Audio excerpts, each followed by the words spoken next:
Bueno, pues buenas tardes, como son las 8, vamos a empezar con puntualidad y nada, decir que tras el éxito de nuestra banda en Oviedo retomamos las actividades del otoño musical en casa con la conferencia que enseguida escucharemos.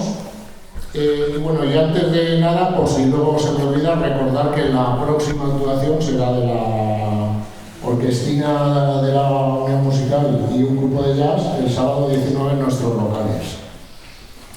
Además, quiero aprovechar a la Fundación Caja Rural para agradecer en nombre de la Junta Directiva el que nos haya cedido este salón. Decíamos el otro día que las sociedades musicales que ha tenido el Villar, uno de sus objetivos ha sido siempre el de transmitir, divulgar la cultura musical o la cultura en general. Hoy nos va a dar la esperanza de un repertorio un poco habitual en lo que es nuestra tarea del día a día, pero no por ello desconocido. Decía en el grupo del coro de WhatsApp que entre el repertorio que canta el coro hay polifonía, hay música renacentista, por lo tanto, algo nos llega. Y además, esta conferencia viene en un momento en el que la investigación y la música práctica, digamos, cada vez entre ellas se reducen más las distancias. Por otra parte, en lo personal, pues para mí es una satisfacción presentar a Esperanza, tanto en lo personal, como he dicho, como en lo musical. Porque, bueno, pues algunos momentos compartimos cuando tocaba el saxo en la banda y además pues tengo mucho cariño por Esperanza, por Javi y, como no, por mi maestra, que tenemos el gustazo de tener aquí. Entonces algo nos toca. Y en lo musical, bueno, pues una anécdota. Teníais que haber escuchado a Esperanza cuando nos vimos en Baeza, en el último... ¿Era Oviedo o Baeza? Que las confundo, Baeza. En el último congreso de la Sociedad Española de Musicología y entre otros colegas, él soltó es que somos de la misma banda. Y claro, pues son cosas que cuando estás en el extranjero te llegan. Y creo que también como miembros de la Unión Musical debemos sentir ese orgullo de poder, además de llevar el día a día, que no es poco, de poder contribuir a que compañeros y compañeras pues lleguen a ganarse la vida con esto que es la música en todas sus variantes, ¿vale? En qué medida o con qué condiciones, eso ya esa parte. Y nada, finalmente leer el currículum que ella misma ha preparado. Como ya se ha dicho, comenzó sus estudios musicales en la Unión Musical Santa Cecilia, obtuvo el grado superior de saxofón en el Conservatorio Superior de Música Joaquín Rodrigo de Valencia y una especialización en jazz en el Taller de Músics de Barcelona. Estudió también Historia y Ciencias de la Música en la Universitat Autónoma de Barcelona y se doctoró en la University of Manchester. Ha sido investigadora en centros académicos de Gran Bretaña, Portugal y Francia y ha obtenido prestigiosos contratos europeos. Desde mayo de 2022 trabaja como investigadora en la Universidad Complutense de Madrid con un contrato de excelencia Ramón y Cajal, financiado por la Agencia Estatal de Investigación. Se ha especializado en la música ibérica e italiana del Renacimiento, sobre la que ha presentado en foros nacionales e internacionales. Entre sus publicaciones se incluyen varios artículos y ediciones musicales sobre Ginés Pérez y la colegiata de Orihuela, de quien enseguida nos hablará. Y por último añadir que es una de las pioneras en la aplicación de herramientas digitales en el estudio de partituras antiguas. Es un tema muy novedoso, innovador que se dice ahora e interesante. Por lo tanto, Esperanza, pues nada, mi más sincera enhorabuena de antemano y muchas gracias por estar aquí.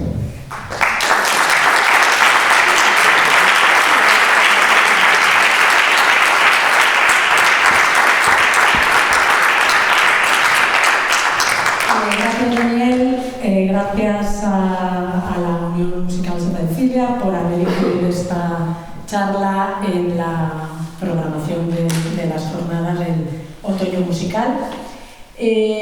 Para mí es también muy emocionante estar aquí, como ha dicho Daniel. Yo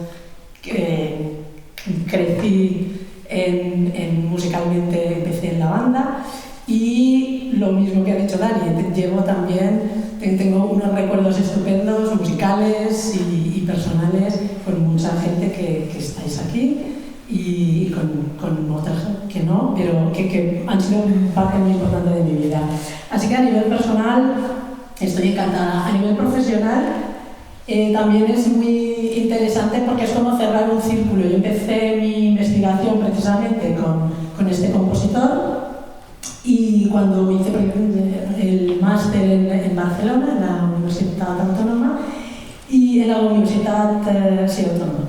Y entonces, bueno, para mí poder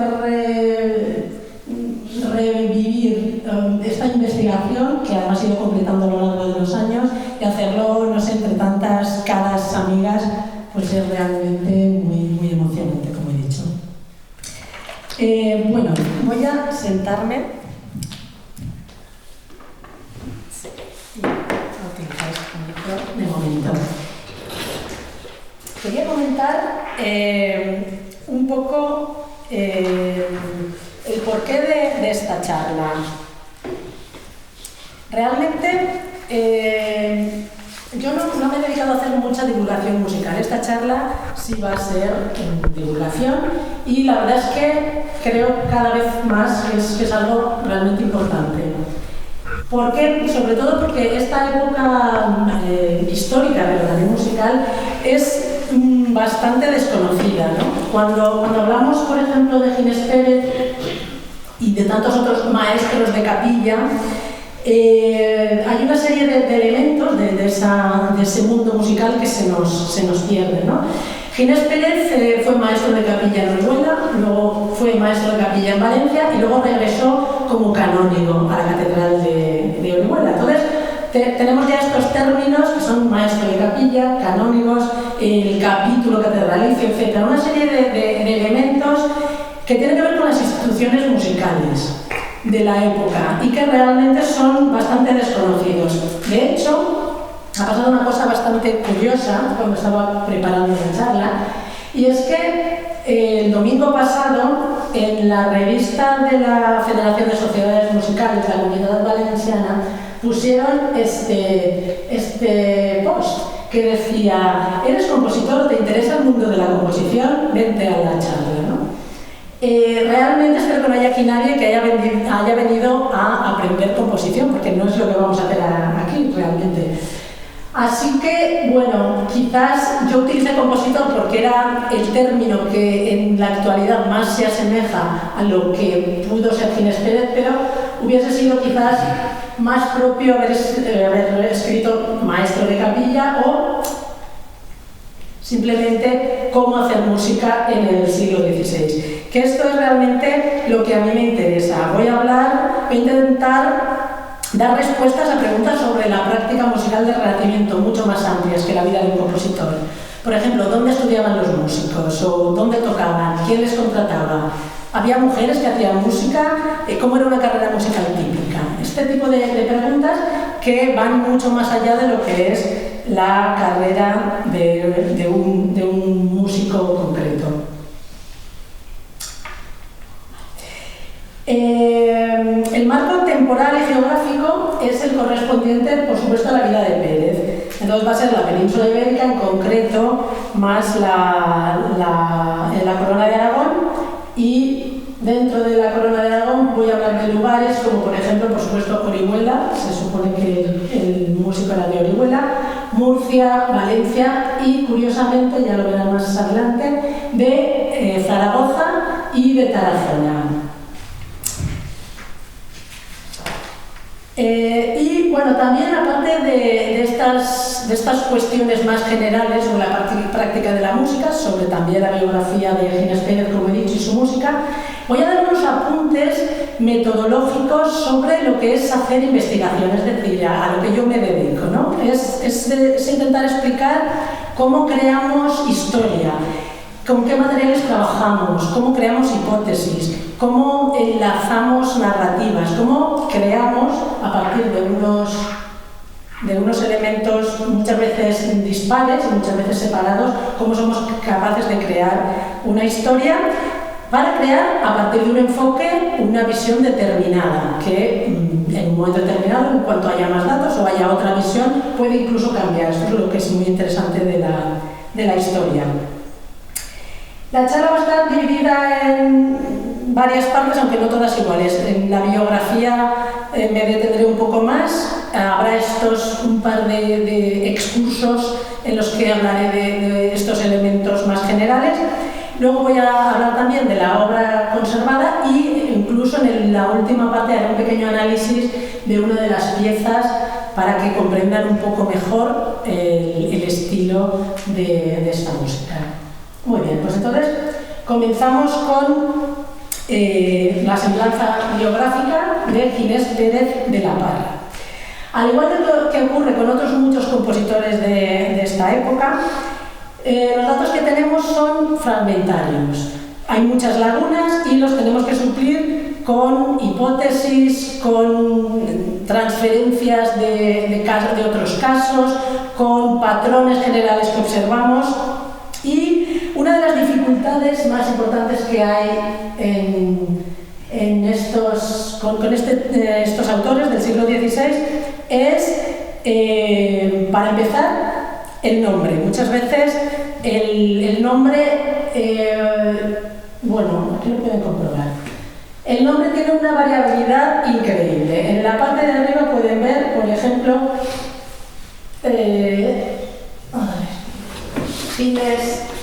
Ginés Pérez de la Parra, canonche de la Santa Iglesia de Oriola, está en valenciano, porque hasta el siglo XVII era la lengua administrativa. En la siguiente, no veo la luz, sí. En la siguiente diapositiva tenemos Mossèn Ginés Joan Pérez, mestre de capella. Esto es una partitura musical. En el mismo manuscrito, por un lado tenemos... En una parte del manuscrito tenemos Joan Ginés Pérez y en el otro lo tenemos en latín. Eso también pasa muchas veces, aunque eso no es especialmente problemático. Y finalmente, en otra de las fuentes aparece como Juan Pérez. Por tanto, se ha llegado a un acuerdo. Ginés Pérez de la Parra es el nombre más que se utiliza mayoritariamente y digamos que es más o menos el oficial. Por supuesto, esta variabilidad se explica por la falta de un sistema de identificación administrativo tan riguroso como el que podamos tener. No había DNIs, ¿de acuerdo? Por lo tanto, esto es un factor importante, pero también lo variopinta, que es la documentación que he presentado, y luego que también procede de diferentes lugares, todos estos lugares en la Corona de Aragón que he mencionado. De todas maneras, piensen que tampoco es algo tan extraño. Piensen en sus propias biografías y en las maneras en las que se les llama en el mundo del trabajo, a nivel administrativo o en su entorno familiar o con los amigos, ¿no? Entonces, lo que ocurre aquí es que ha quedado una serie de registros y cuando los ponemos todos juntos son bastante llamativos. Bien, a este problema del nombre se une la falta de documentación sobre todo en las primeras épocas de los músicos. Y el caso de Pérez es de nuevo un ejemplo bastante palmario. No tenemos un documento que nos diga ni dónde nació ni cuándo nació. Bueno, por cierto, aquí tienen a su derecha es una pintura de Orihuela en el siglo XV, destacando el castillo ahí arriba. Bien, como decía, no tenemos un documento que nos diga ni dónde ni cuándo nació. Entonces, ¿qué hacemos cuando tenemos este tipo de situaciones? Bien, a partir de documentación, de indicios, de información de su vida posterior, podemos más o menos colegir que con mucha probabilidad Orihuela fue su lugar de nacimiento. ¿Por qué? Bueno, su familia una parte de su familia aparece como labradores. Cuando tenemos una familia de labradores en esta época es muy probable que todos lo sean, por tanto es muy probable que toda la familia viniese durante además centurias, durante siglos del mismo lugar. También sabemos, por ejemplo, que es un patrón muy característico que los músicos vuelvan después de una carrera por varios lugares, que vuelvan a Orihuela. Es también, como he dicho, el caso de Pérez. También luego además tiene una serie de conexiones comerciales con la ciudad, incluso cuando vive en Valencia, es decir, que todos los indicios parecen indicar que nació en Orihuela. En cuanto a la fecha de nacimiento, lo mismo. Tendríamos que ir a buscar no una partida de nacimiento, sino una partida de bautismo, que es lo más cercano. ¿Qué ocurre? Pues bueno, dependiendo de la fecha, estas partidas de nacimiento tampoco existen. En concreto, en Orihuela hay 3 parroquias distintas y empiezan todos los documentos a aparecer, todos los registros, a partir de 1530. Por tanto, si Ginés Pérez nació en una de estas parroquias antes de 1530, pues desde luego no estaba registrado. E incluso, aunque naciese después de 1530, lo que puede ocurrir es que o bien hayan desaparecido los registros, que también es muy típico, o que incluso aunque existan los registros, no se puede identificar al personaje. Y en este caso, el nombre de Ginés y el nombre de Pérez son extremadamente comunes. De la Parra no aparece jamás, los segundos apellidos no aparecen. Por tanto, tenemos que jugar con estos elementos y crear una hipótesis de trabajo, que para mí es Orihuela y 1540. ¿Por qué 1540? Pues lo mismo que con el lugar de nacimiento. A partir de esa fecha, si contamos el resto de eventos en la vida de este compositor, más o menos nos sale una línea biográfica coherente, pero como van a ir viendo, es todo hipotético. Entonces les animo a que hagan las cuentas, por eso he hecho un número redondo. 1540 es fácil sumar, restar, y podemos discutir al final de la charla si cuadra o no cuadra esta fecha. Bien, entorno familiar tampoco sabemos nada, pero como he dicho, elegimos que es un entorno modesto, de una familia posiblemente de agricultores. Y por otra parte, también sabemos que Pérez no tenía estudios universitarios. Lo sabemos porque cuando vuelve a Orihuela y ya es canónigo, en las listas en las que aparecen los canónigos, él aparece en los últimos lugares y no aparece con el título de doctor después de su nombre. Por tanto, ¿qué ocurre entonces con los estudios de música?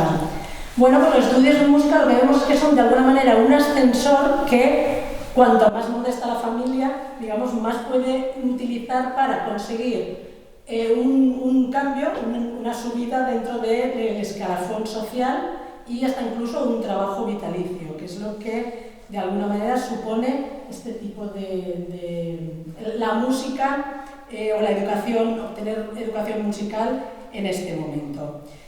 Entonces, ¿cómo puede una persona de un entorno familiar modesto entrar en este mundo? Bueno, pues básicamente es a partir de, siendo un infantillo, siendo un niño de coro, en el caso de que tuviesen buena voz y tuviesen buen oído. Esto sigue pasando incluso en las escolanías, aunque como he dicho, quizás ya no cumplen esa función de ascensor social.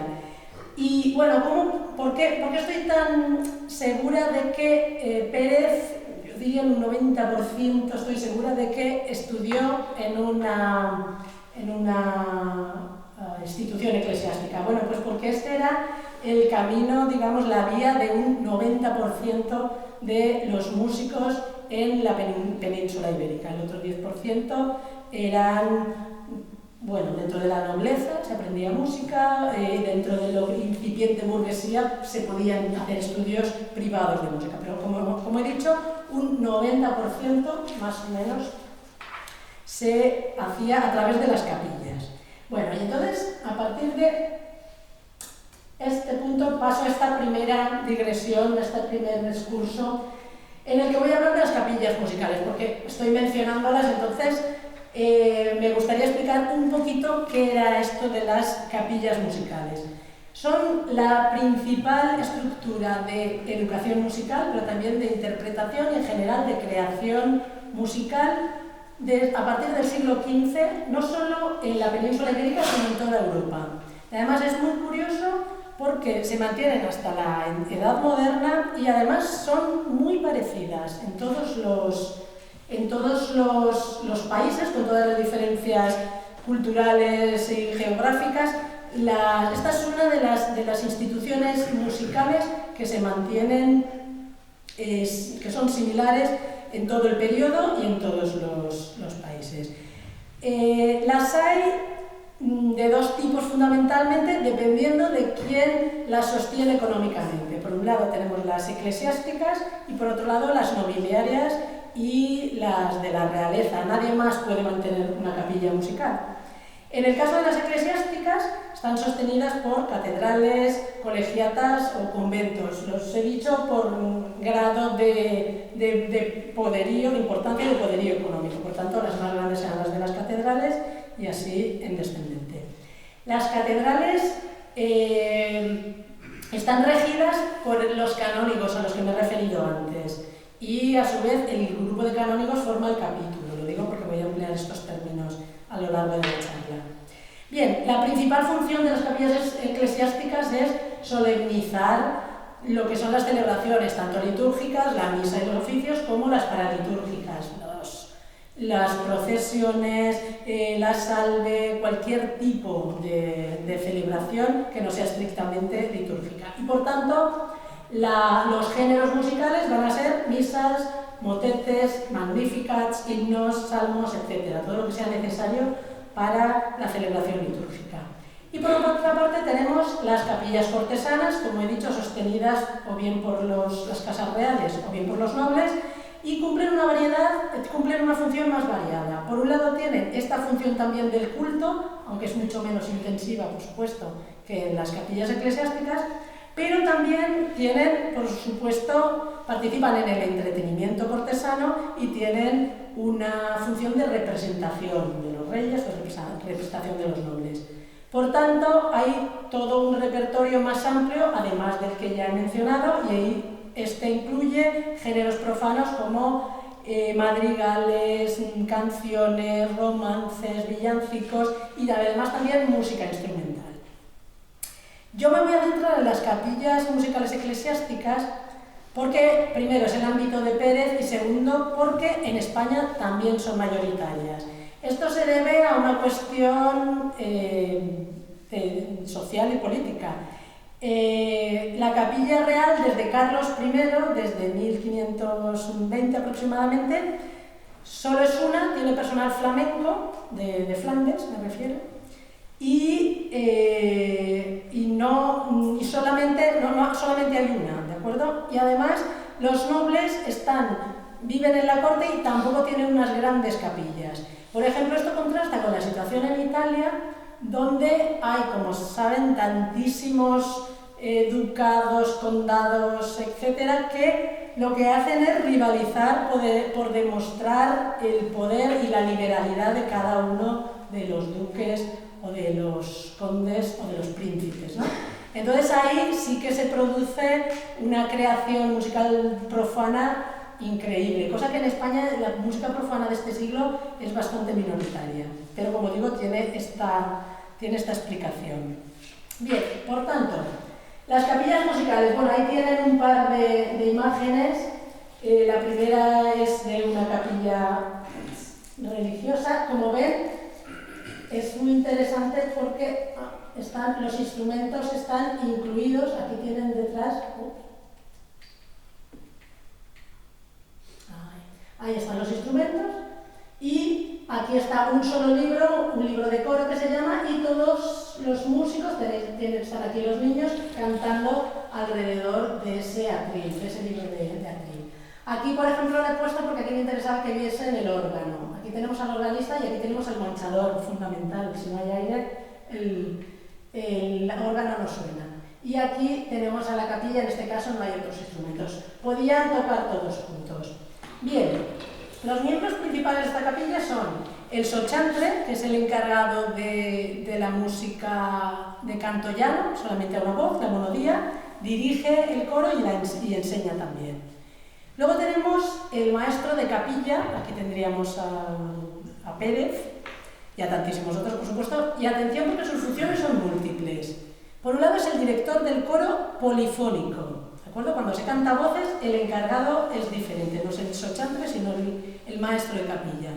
Y también es el maestro de los mozos de coro. Ahora explicaré a los mozos de coro, que son los infantillos, los niños. Esto era la tarea más terrible, yo creo, por lo que se lee, de los maestros de capilla. Los maestros de capilla tenían que enseñar no solo música, sino gramática, y además tenían a los niños en casa, los tenían que cuidar ellos. Entonces se pueden imaginar la cantidad de quejas que hay, tanto del maestro como del cabildo catedralicio, diciendo: y hay que decirle al maestro que atienda a los niños que son muy revoltosos y se portan muy mal en el coro. Y el maestro de capilla continuamente intentando quitarse a los niños de encima, intentando que contratasen a lo que se llamaba un teniente de maestro para que se encargara de los niños. Parece ser, porque ya digo, hay muchísimas quejas, que era una de las tareas que ningún maestro de capilla realmente quería hacer, pero que les tocaba. Además de esto tenemos al organista, que se encargaba normalmente de acompañar al coro y dentro de la actividad con el coro a veces tenía funciones de solista, pero no era un instrumentista solista como lo entendemos ahora. Tenemos a los cantores adultos, que eran los cantores que hacían polifonía. Algunos de ellos podían componer, pero desde luego no era obligatorio. Y se me ha olvidado decir que en tiempos de Pérez sí que había que componer, pero hasta mitad del siglo XVI no era obligatorio componer. Por tanto, maestro de capilla y compositor no siempre son equivalentes. Los mozos de coro, que son las voces agudas, había entre 4 y 6, dependiendo como siempre, el número siempre depende de la riqueza de la capilla. Y entonces, ¿cómo aprendían los niños de coro? Los infantillos, los diputats, en Valencia, por ejemplo, se llamaban diputats.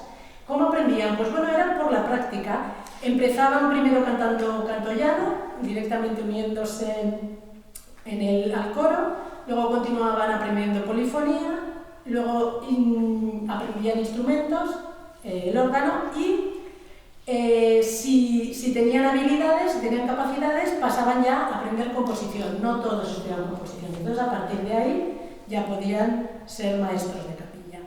Es muy curioso porque además de darles esta formación, los niños de coro podían, la capilla, si habían hecho un buen trabajo, los sostenía durante los años del cambio de voz.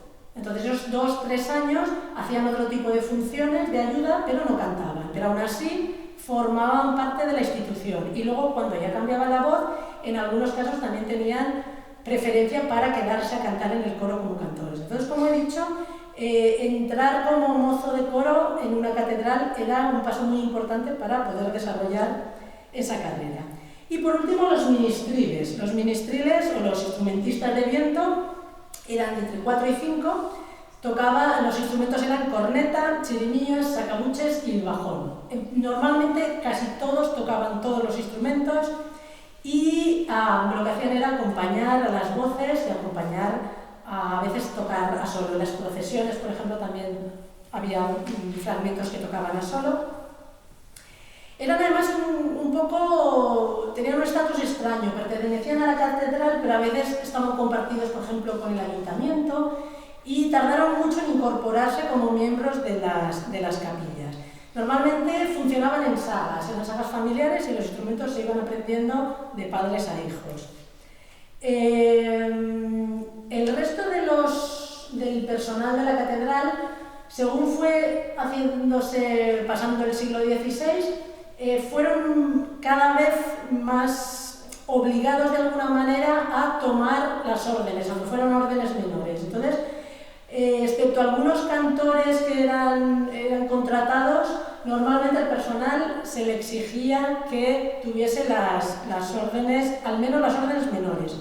Esto ha dado pie en algunas ocasiones a decir que los maestros de capilla españoles es que eran especialmente místicos. Bueno, yo creo que no se puede ser muy categórico con este tema. En principio porque bueno, la religión permeaba toda la sociedad, por un lado, y por otro lado, como he dicho, era un requisito obligatorio, con lo cual era insoslayable de alguna forma. Bien, las obligaciones de los maestros de capilla estaban perfectamente reguladas y la principal consistía en cantar a diario la misa y los oficios. Y además participar en otro tipo de actividades devocionales que hubiese tanto en la iglesia principal como en las capillas laterales. Y además a lo largo del siglo XV, del XVI, este tipo de actividades que a veces estaban pagadas con dinero privado fueron creciendo. Todo el mundo quería unas misas para después de su muerte o celebrar una serie de eventos privados religiosamente. Entonces fueron creciendo y el personal realmente estaba muy ocupado.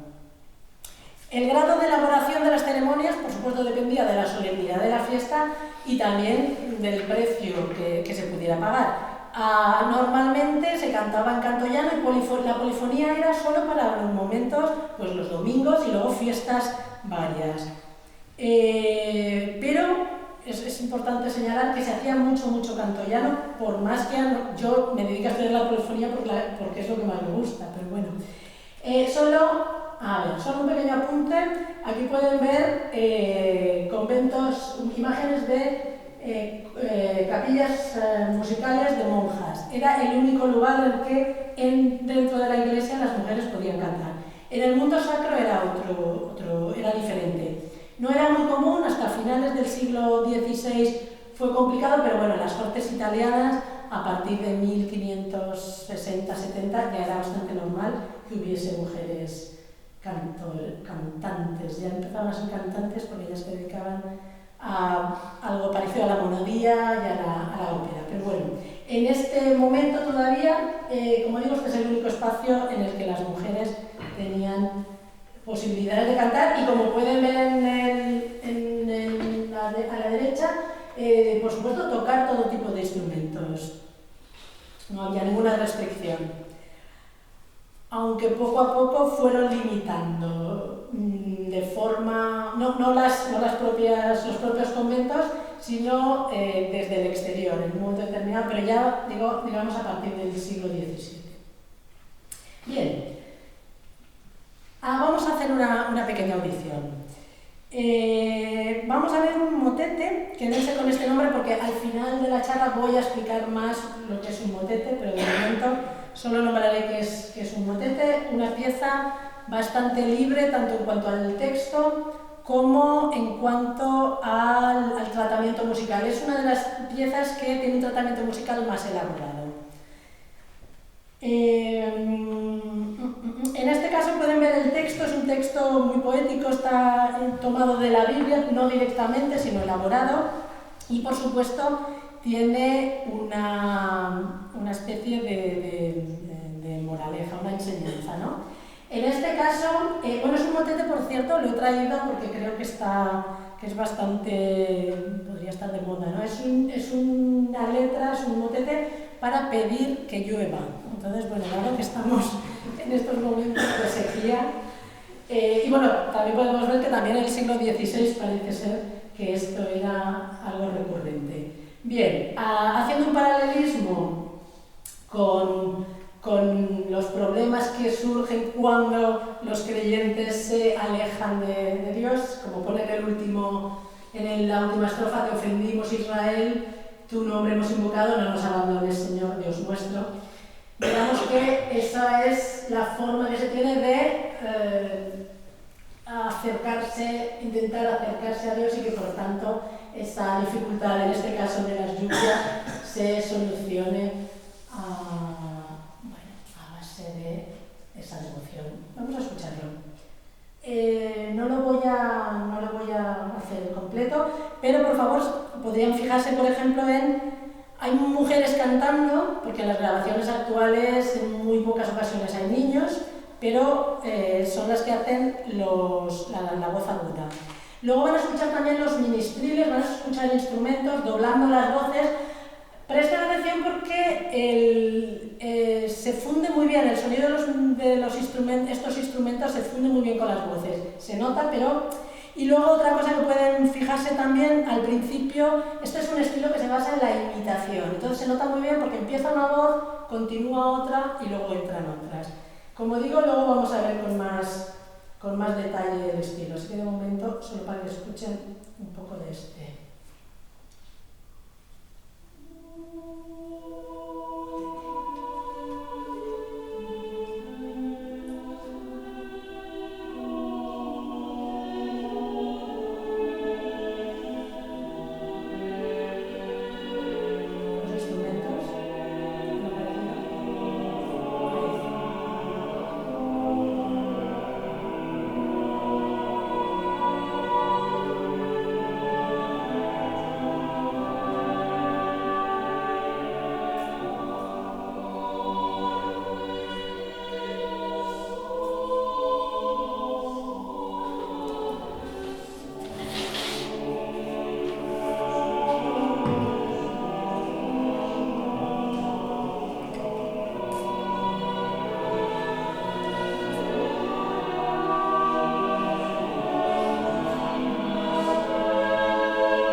Bien, por tanto,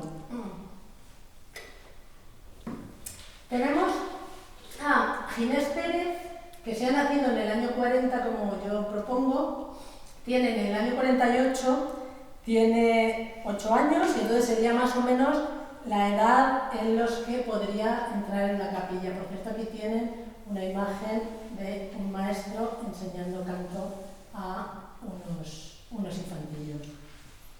Entonces, va a estar, como digo, unos 10 años en ese proceso de formación y el cambio de voz, y como he dicho, va a estar en una capilla eclesiástica. Tenemos dos posibilidades. La Catedral de Murcia, que está como a unos 25 kilómetros de Orihuela, en ese momento era la catedral más importante de la zona, y ahí tenemos un maestro de capilla que se llama Pedro de Rivera, un maestro de capilla que, como ven en la parte de abajo, también estuvo antes en Orihuela.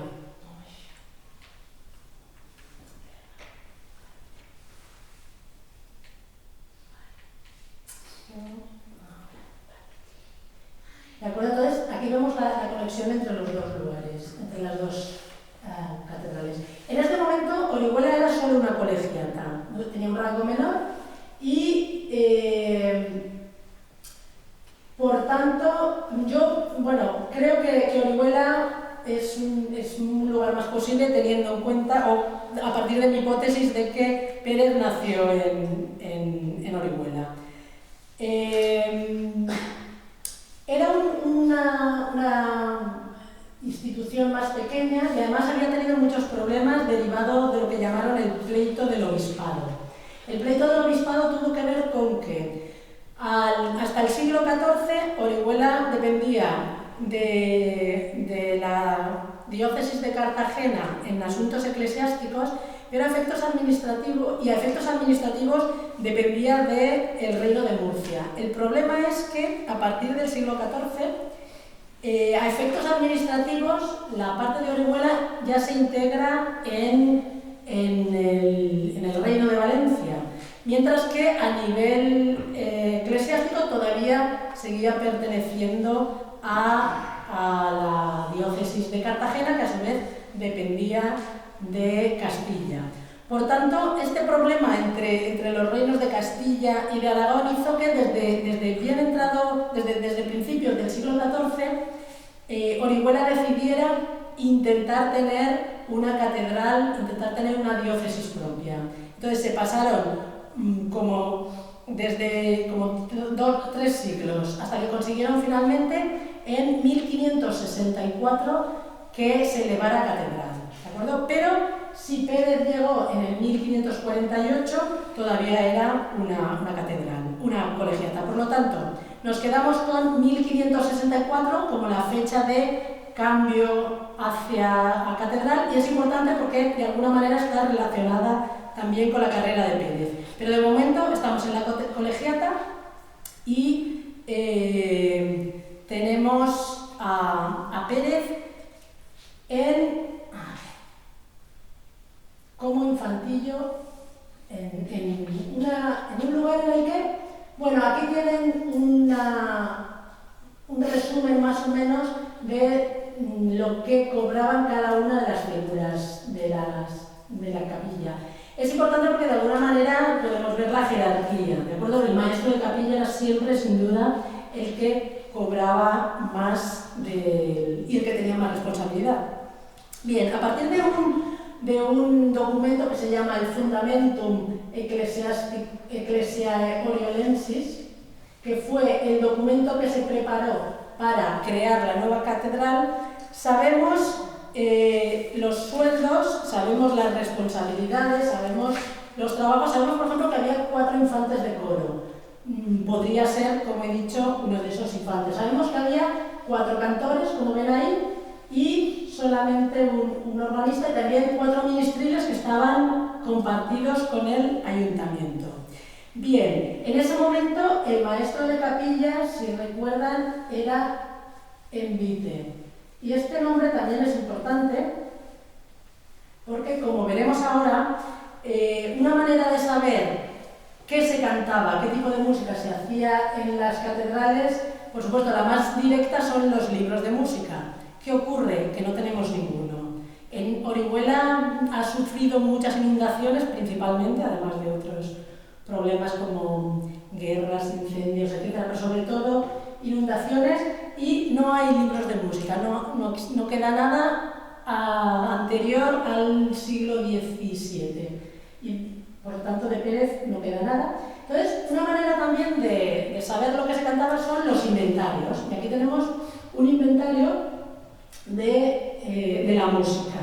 El título, lo leo, es Memoria dels llibres que lo mestre de capella Joan Francesc Joan Envite, que he nombrado antes, té a son convent, y promet restituir als senyors del capítol sempre que li seran demanats. Esto es, el maestro de capilla se lleva los libros de polifonía a casa y dice que los retornará, los devolverá cuando se los pidan. Y detrás, esto no está en esta cara del documento, sino detrás, dice que en 1562 se le piden esos libros y él los devolvió. ¿De acuerdo? ¿Por qué en 1562? Bueno, en 1562 hay un cambio de maestro de capilla, entonces al anterior se le piden los libros para entregárselos al nuevo. ¿Qué música tenemos aquí? Bien, aquí lo que vemos...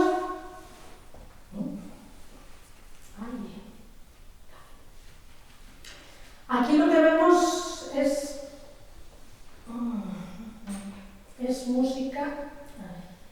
Por un lado tenemos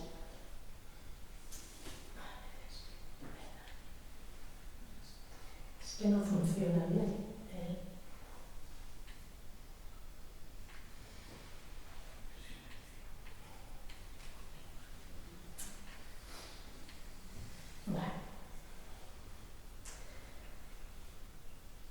Vamos a ver así, creo que va a ser ahora sí.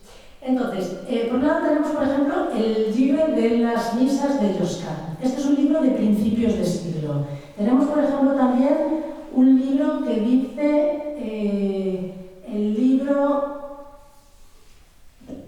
un libro viejo de... A ver, ¿dónde está?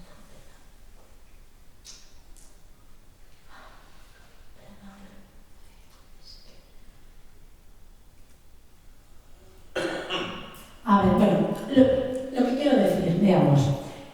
Por un lado tenemos libros que son de principios de siglo, libros que tienen al repertorio de alrededor de 1500, recordamos que estamos en 1562. Esto quiere decir que se está creando un canon de música que utiliza libros, que utiliza música anterior y sobre esa música anterior va incluyendo, va sobreponiendo música más moderna. Por ejemplo, tenemos del famosísimo compositor Morales, que este sí que es música de alrededor de 1530, 1540. Tenemos también muchos libros impresos. Esto es muy interesante porque el hecho de que una capilla tenga libros impresos y no tantos libros manuscritos quiere decir que es una capilla pobre. ¿Por qué digo que es una capilla pobre? Porque no tiene suficiente dinero para pagar a un maestro de capilla que además sea compositor y por tanto no tiene más remedio que comprar libros que sean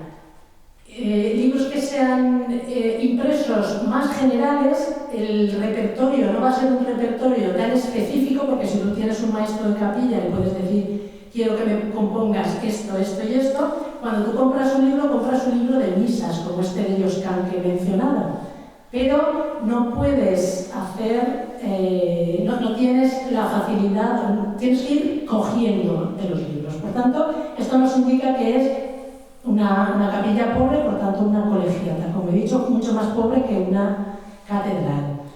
El libro señalado aquí es un cuaderno de la Salve de Anchieta. Este libro no es un libro, es un cuaderno. Es interesante porque al ser un cuaderno lo que nos dice es que es un libro portable, es un libro que se llevaba para las procesiones. ¿Y por qué es un libro portable? Pues porque la Salve, que es una celebración no litúrgica, es una celebración devocional y que incluía algunas veces procesiones. Entonces, y que además se hacía a veces en el altar principal, pero a veces se hacía en otros altares. Entonces era muy cómodo llevar la salve en un cuaderno y a poderlo cantar de forma más sencilla, en lugar de tenerse que llevar esos libros, que era imposible llevar esos libros grandes. Entonces, lo he señalado también porque lo vamos a escuchar. Y lo vamos a escuchar porque esta Salve de Anchieta es una de las obras que Pérez, cuando era infantillo, si mi hipótesis es correcta, cuando era infantillo en Orihuela, habría estudiado, habría cantado. Por tanto, vamos a escucharlo. Sí, de esta audición lo que me gustaría señalar es algo que se llama el alternatim, la interpretación alternatim. Esto es, se mezcla canto llano con polifonía. Lo que tienen en negrita es creo que esto es el canto llano, a veces varía. No, es la polifonía. Sí. Vamos a escucharlo.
magnífico, como he dicho, de principios del siglo XVI. Bien, una vez que Pérez acaba esos 10 primeros años, en 1559 suponemos, con 19 años, tiene que buscar un trabajo. Puede ser cantor, organista, maestro de capilla, no sabemos. ¿Dónde? No sabemos. O sea, es nada. Total oscuridad sobre este periodo. Y lo único que podemos pensar es que en otros compositores, por ejemplo, tenemos a Bernardino de Rivera, y voy a mostrar su percurso, ¿no? La forma de moverse obedecía a varios factores. Entre ellos, por ejemplo, uno era la cercanía geográfica o cultural. Luego teníamos la jerarquía de las instituciones.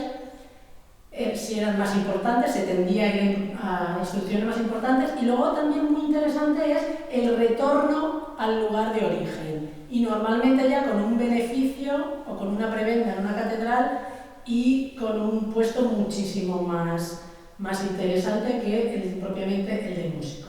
Entonces, por ejemplo, tenemos a Bernardino de Rivera, que pasó de Játiva a Orihuela, a Murcia, de Murcia volvió a Orihuela, de Orihuela aparece en Ávila, de Ávila va a Toledo, la gran catedral, y incluso aunque estaba en Toledo, insisto, era la catedral más importante, la catedral primada, vuelve a pasar sus días en Murcia.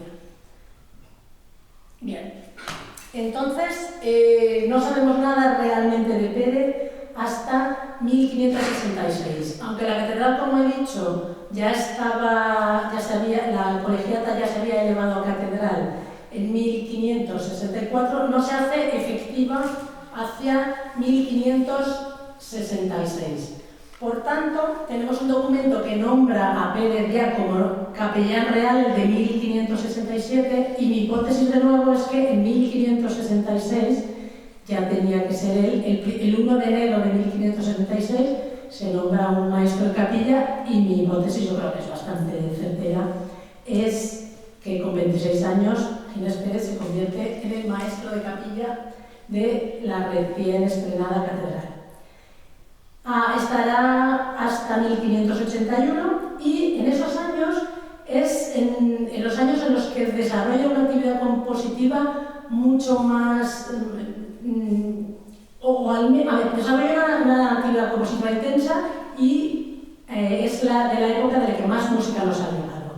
Y esto lo vemos en un manuscrito, que es el manuscrito 34 del Archivo de las Catedrales de Zaragoza. Yo lo voy a llamar Zaragoza 34. Después hablaré de este manuscrito y ahora ya para cerrar la parte de la biografía, con 41 años aparece en la Catedral de Valencia.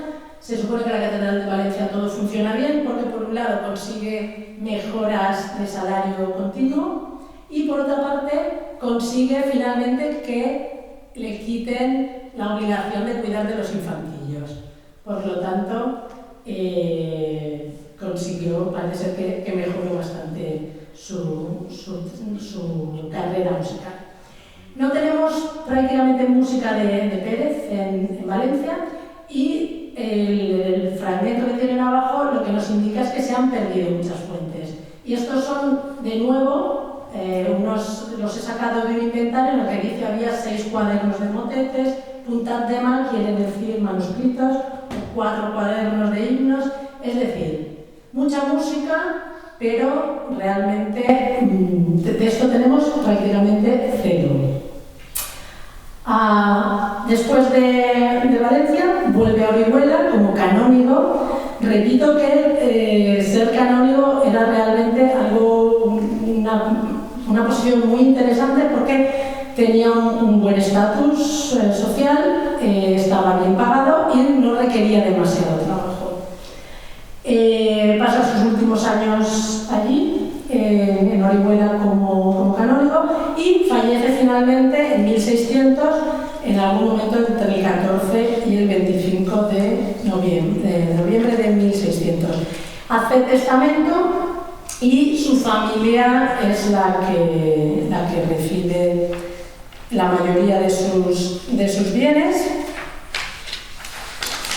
Y realmente la imagen que tenemos a partir de este inventario es que había conseguido tener un desahogo económico. Tiene no solamente bienes inmobiliarios, sino que también tiene una serie de préstamos, que era una manera, digamos, de invertir.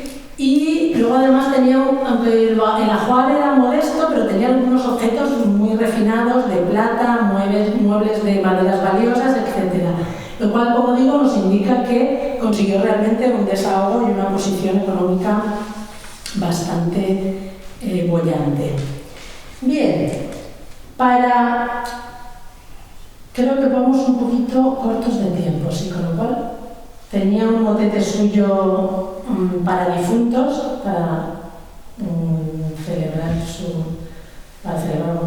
homenajear su defunción, pero creo que voy a pasar directamente a las fuentes. Las fuentes que tienen, fuentes musicales, que tienen música de Pérez, son las que están ahí, aunque haya una de Montserrat, viene directamente, está en Montserrat, pero viene de Valencia. Entonces son realmente muy locales, son todos manuscritos, y la más importante es la de arriba, la de Zaragoza 34, y quédense también con Tarazona 1, porque les voy a contar una historia para acabar, que a mí me parece muy interesante. Había, curiosamente, un proyecto para imprimir la obra completa en 1636, en Orihuela. Imagino que eso también se lo debió llevar la riada, porque nunca ocurrió. Solamente un apunte sobre la imprenta y en el siglo XVI y los músicos españoles. Hubo muy poca imprenta. La mayoría de músicos que publicaron mucho publicaron en el extranjero. Y hubo unas cuantas publicaciones hacia final de siglo en Madrid y en Salamanca y al principio de siglo en Sevilla, pero realmente muy poco. Y en comparación con Italia, realmente es muy deprimente. No sabemos muy bien por qué ocurrió así. Como he dicho, sí circuló la música impresa, pero los músicos españoles no imprimieron. Esto es parte del problema que hay de la recepción de los músicos españoles en Europa. No son demasiado conocidos, excepto aquellos que sí que tuvieron sus libros impresos, como Morales, Guerrero o Victoria, que son los más conocidos. Bien, me voy a centrar en la cuestión de los motetes. Y me voy a centrar en esa fuente que he dicho, Zaragoza 34, porque es realmente una fuente muy peculiar.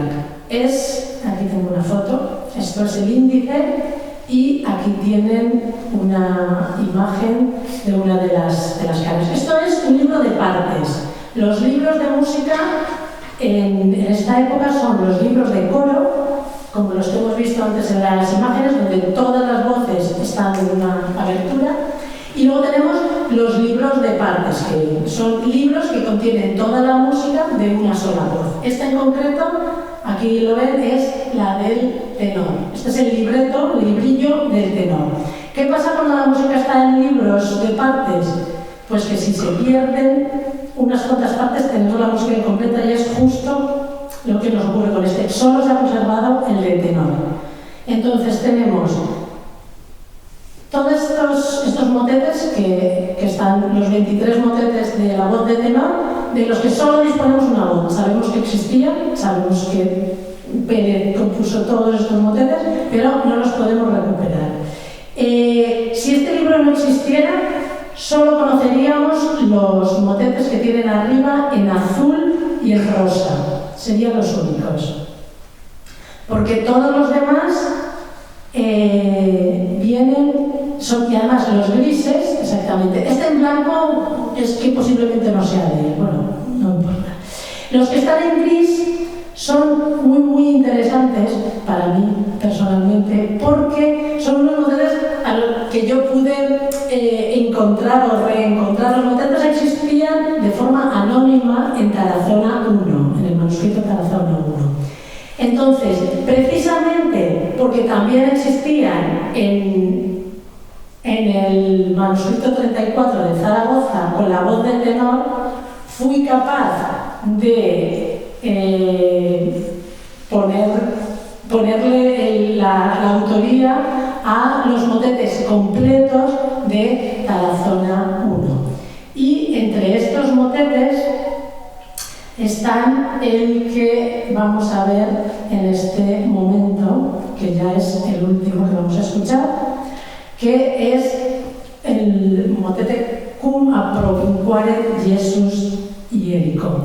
Es una parábola, una parábola del ciego, de un ciego al que Jesús cura simplemente por haber creído en él. Entonces, el texto dice: según se acercaba Jesús a Jericó, hubo un ciego sentado junto al camino que pedía limosna.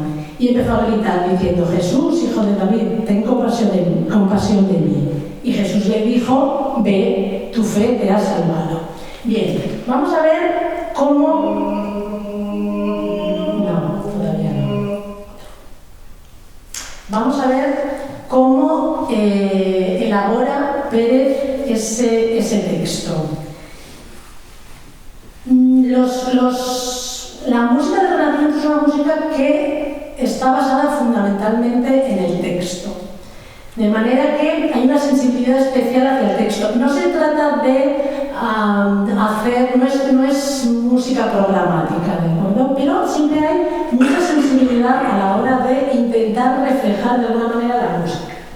Entonces, por ejemplo, cuando dice, según se acercaba, acercarse en rojo, como pueden ver aquí, el compositor lo ha representado a base de esas líneas que van entrando una a una, de alguna manera, intentando imitar esos pasos o esas formas de irse acercando desde la voz más grave hasta la voz más aguda. Cuando dice que el ciego estaba sentado, sedebat, precisamente sobre sedebat lo que encontramos son líneas melódicas descendentes, que son esas líneas verdes que yo he puesto en la partitura. Cuando está diciendo y empezó a gritar, clamaba, tenemos ahí esas entradas también imitativas, cortas, con muchos saltos, un poco como diciendo pam, pam, pam, pam, pam, llamando la atención, es decir, llamando, clamaba. También es muy interesante que cuando aparece la palabra Jesús, siempre aparece con valores más largos, el ritmo se tranquiliza. Ven, por ejemplo, que hay unos silencios que de alguna manera permiten hacer como una especie de pausa teatral para que empiece la voz siempre que se trata de Jesús. Luego, por ejemplo, cuando se trata de miserere mei, es muy interesante porque lo que hace es como una especie de repetición. Ten compasión, ten compasión, ten compasión. Todas las voces lo repiten varias veces. El mismo efecto vuelve a utilizarse cuando aparece Jesús, de nuevo, en el siguiente párrafo. Respiches es decir, aquí hay como un pequeño corte del ritmo musical y luego de nuevo, para acabar, fides tua te salvum fecit, o fecit, tu fe te ha salvado. Esto es lo más importante del motete, es decir, es esa enseñanza final que se quiere transmitir. Entonces, es uno de los fragmentos más largos y el que tiene más repeticiones. Continuamente las voces repiten fides tua te salvum, fides tua, fides tua, fides tua, varias veces. Entonces lo que vamos a hacer ahora es escucharlo, pero para que se vea mejor, lo que vamos a hacer es ponerlo así.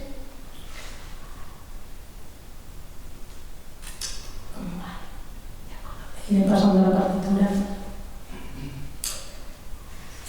Vamos allá.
Nada, muchas gracias.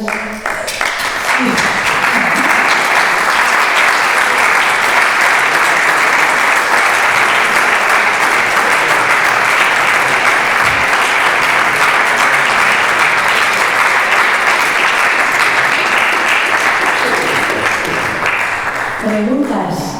Sí. En aquella época, en las catedrales se cantaba en latín o también en la lengua vulgar. La mayoría de la música era en latín, eran todos los himnos, motetes, misas, todo en latín. El único género que se cantaba en la lengua vulgar, digamos, eran los villancicos. Villancicos con tema sacro, ¿de acuerdo?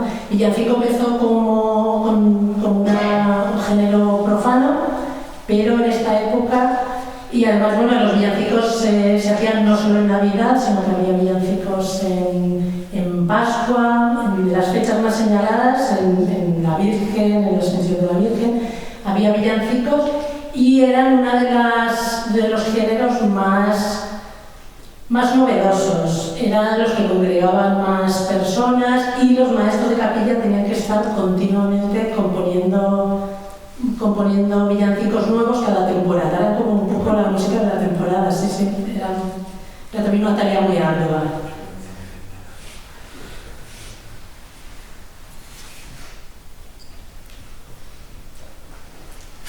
No sé. La música que hemos escuchado, sí. ¿Cómo sonaba entonces o es una reinterpretación de cómo se supone que sonaba? Es decir, la música del Renacimiento se sabe cómo sonaba, usaban estas partituras, usaban otra métrica diferente.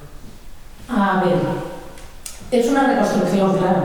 Lo que hacemos ahora con toda la música del pasado es una reconstrucción.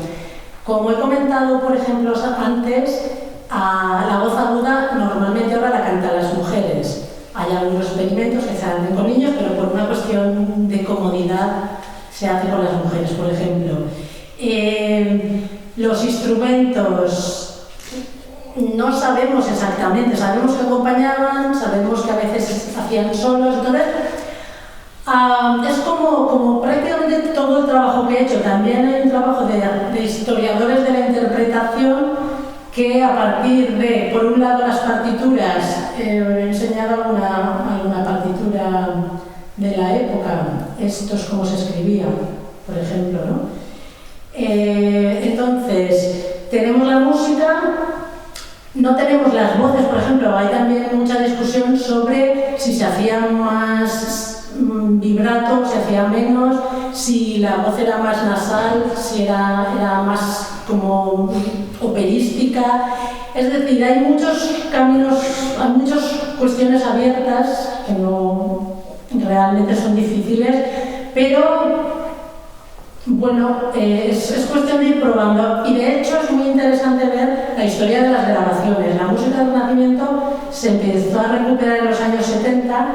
Y entonces, escuchar una grabación de los años 70 y escuchar una grabación ahora, se nota que ha habido un cambio tremendo. Por lo tanto, ¿cuál es más cercana a la práctica? Se supone que cuanto más estudiamos, más elementos tenemos. Pero hay elementos que nunca vamos a poder conocer. Y hasta incluso hay elementos que nunca vamos a poder imaginar, porque es que están las voces. La manera en que las voces se utilizaban para cantar es realmente muy difícil de saber.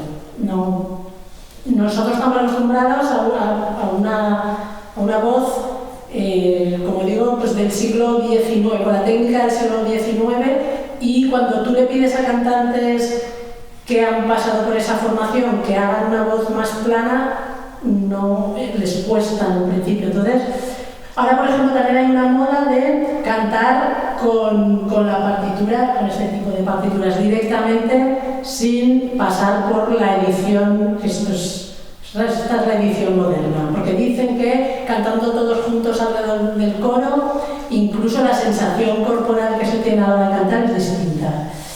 Es decir, bueno, vamos haciendo pruebas y vamos mejorando, supongo.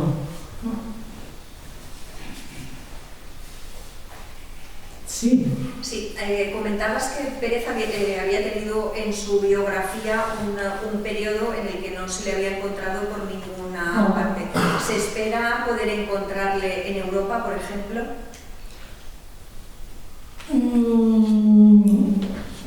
No. A ver, no. En Europa no. Uno de los... en cada uno de los países europeos, excepto Italia, era como una especie de lugar cerrado. Era bastante difícil pasar de uno a otro. Podía ocurrir, pero son las excepciones. Entonces, Italia era un poco, en ese momento, bueno, como Estados Unidos ahora, como Nueva York. Sobre todo Roma era como Nueva York, hay que pensarlo así. Entonces, sí tenemos músicos españoles que fueron a Roma, pero en Roma sí está bastante documentado. Normalmente además iban a la capilla papal. Hay bastantes españoles. Morales, por ejemplo, estuvo en la capilla papal. Entonces, si hubiese estado ahí, se hubiese sabido. Entonces es muy difícil, por un lado, por eso, porque el lugar es la capilla papal y no hay documentación de él en la capilla papal. Y en segundo lugar, porque he hablado de una serie de patrones de movilidad. El patrón de movilidad de Pérez, yo diría que es de los más cerrados que hay, es incluso no moverse de o bien el Reino de Aragón o bien del Reino de Castilla. ¿De acuerdo? Entonces, él ni siquiera se movió al de Castilla. El Bernardino de Rivera, el otro que he enseñado, sí que estuvo, pero él no, por lo tanto, con dificultad. Yo creo que no, casi segura de que no. Bueno, ¿lo dejo nacido en 1540 o...? El problema que yo tengo con 1540 es que cuando en 1570 tiene 30 años y ya tiene prácticamente compuesta toda la música que conservamos. Entonces a mí me resulta un poco difícil creer que a los 30 ya lo tiene todo conservado, todo compuesto y que después no compuso mucho más. Puede ser, se puede haber perdido. Para mí es la única dificultad. Luego que se muera sobre, pues bueno, con 60 años, bien, no sé, no lo sé. Sí, es un poco, no sé. Seguiré pensando, sí. ¿Existen otros investigadores que hayan investigado también sobre Ginés Pérez para poder contrastar, o las hipótesis que tú tienes te basas en tu propia investigación, pero hay más gente que haya investigado sobre ese tema? Bueno, normalmente cuando hacemos investigación se suele hacer sobre la base de otras personas, sí. Lo que cambia es el enfoque. Entonces, por ejemplo, el que más estudió a Pérez fue José Climent, que era canónigo de la Catedral de Valencia. Entonces, él, por ejemplo, lo que estudió fue la parte de Valencia. Yo la parte de Valencia me he basado en lo que él hizo. Realmente yo ya no me he metido ahí porque no necesitaba. Bueno, él siendo canónigo, pues tenía una visión de Pérez más desde dentro, digamos, y yo tengo una visión, yo creo, más neutra, ¿no? Entonces, por ejemplo, él era uno de los que decía que era un genio y que era muy místico, ¿no? Yo eso no lo veo. Entonces, realmente lo que hacemos, ya digo, es ir construyendo sobre lo que hacen otros estudiosos, pero luego cada uno tenemos, digamos, un enfoque.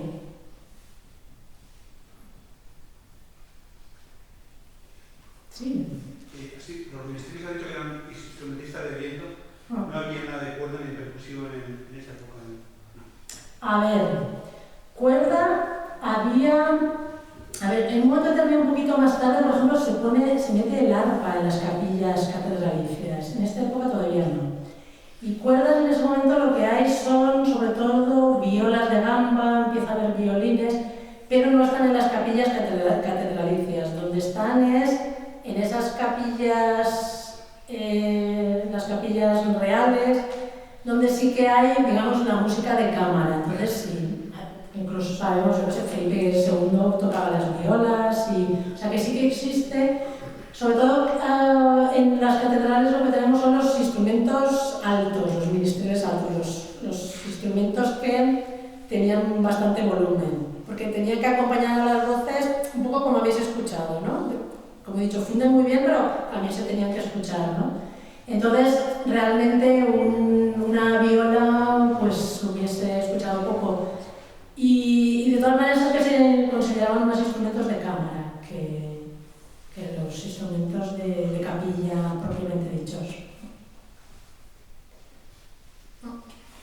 Sí. Sí.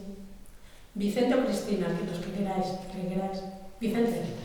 He visto que al cantar y tocar en grupo no hay notación de compás. Entonces, al no haber notación de compás, sería difícil, ¿no? el ir todos a algún tiempo, ¿no? Porque sería un tiempo, ¿no? ¿Cómo lo hacían? ¿Si había uno que marcaba el tiempo? Si no... Sí. El maestro de capilla marcaba el tactus, que viene a ser un poco el tiempo. Sí, marcaba. Y a ver, hay que tener en cuenta que se aprendía esta música por la práctica. Entonces, tú empezabas a cantar esto y, como he dicho, además hay un canon, hay un repertorio que se va ampliando y se van dejando cosas, pero hay un repertorio importante que se repite durante años. Entonces, digamos que cuando entra una persona nueva, esa música ya está en marcha y ya es seguir cantando, ¿no? Entonces, tenemos por un lado el director del coro y luego por otra parte la notación es precisa, ¿de acuerdo? Entonces es suficiente con se puede cantar. Yo ahora estoy haciendo un experimento, por cierto, con los estudiantes, que son estudiantes en la universidad, pero tienen estudios de conservatorio, de música, y los estoy poniendo a cantar con esta notación. Entonces, lo que sí que estoy notando, lo que sí que estoy percibiendo es que lo que hacen es escuchar más. Tienen una responsabilidad mucho personal, mucho mayor que la que tienen si es una persona que te está dirigiendo por un lado, y que si lo tienes mucho más cerrado rítmicamente. Rítmicamente creo que incluso funciona mejor porque lo que hay es una escucha profunda. Hay una escucha profunda porque tienes que saber cuando entras, no tienes la ayuda visual, porque tú solo tienes tu línea. Entonces, parece complejo, pero es factible, y yo creo que en ciertos aspectos, sobre todo en el de la escucha, es mucho más... En el de la escucha y en el de la responsabilidad, digamos, el de pensar que eres parte de los que hacen, de los que está haciendo la música, no estás dependiendo tanto del maestro de capilla, ¿sí? Yo lo decía porque, como había muchos músicos, ¿cuántos músicos eran músicos y cantantes? Sí. Entonces, Sí. ponernos de acuerdo. Ya, pero hemos visto en varias de las imágenes cómo estaban todos agolpados alrededor del... Entonces también es que yo creo que es la práctica, supongo que es a lo que te acostumbras. Supongo que ya digo que a lo mejor en lugar de tener una referencia visual es más una experiencia auditiva. Sí, Cristina. Quería saber que del repertorio completo que hay de este autor se suele interpretar, o es un compositor que no suele... Y si es uno de tus objetivos como investigadora, también es, además de descubrir y estudiar su obra, promover que se interprete. Sí, ahora estamos además todos un poco haciendo esto, ¿no? Se lo comentaba antes a alguien. Ha habido una época en la que los investigadores estábamos bastante centrados en nuestro trabajo de archivo, de escribir, de presentar, y sí que hay ahora cada vez más, porque también hay más grupos especializados que les interesa este repertorio, cada vez hay más un trabajo de colaborar con los intérpretes. Y de hecho, a mí lo que pasa es que yo hice esta edición de los motetes, me marché un poco al extranjero a hacer otras cosas, y entonces lo tenía un poco abandonado, pero justamente es que es todo muy casual. Y ahora que he vuelto, hay un grupo, el director es de Orihuela, por cierto, que vive en Francia, y estamos, sí, con la idea. De hecho, este último que hemos escuchado, el último motete que hemos escuchado, esta grabación es de este director y la idea es publicar, sí, hacer un disco y hacer bueno, a lo mejor un trabajo también más de divulgación del repertorio, ¿no? Que no es... A ver, es un compositor, es muy interesante, bueno, habéis escuchado la música, ¿no? Pero es un compositor dentro del panorama del Renacimiento español, dentro del Renacimiento europeo, es mínimo, porque tiene muy poco repertorio. Y dentro del español, bueno, siendo importante, tampoco es uno de los grandes, porque no publicó la obra, es que lo que nos queda es muy poco. Es que hasta ahora lo que había eran 7 motetes. Entonces con 7 motetes podías hacer poco, ¿no? O 10 motetes, y ahora hay 17, 20, bueno, ahora hay... Y es lo que vamos a hacer, de hecho, grabar los motetes, sí. Pero no hay más, no hay mucho más tampoco.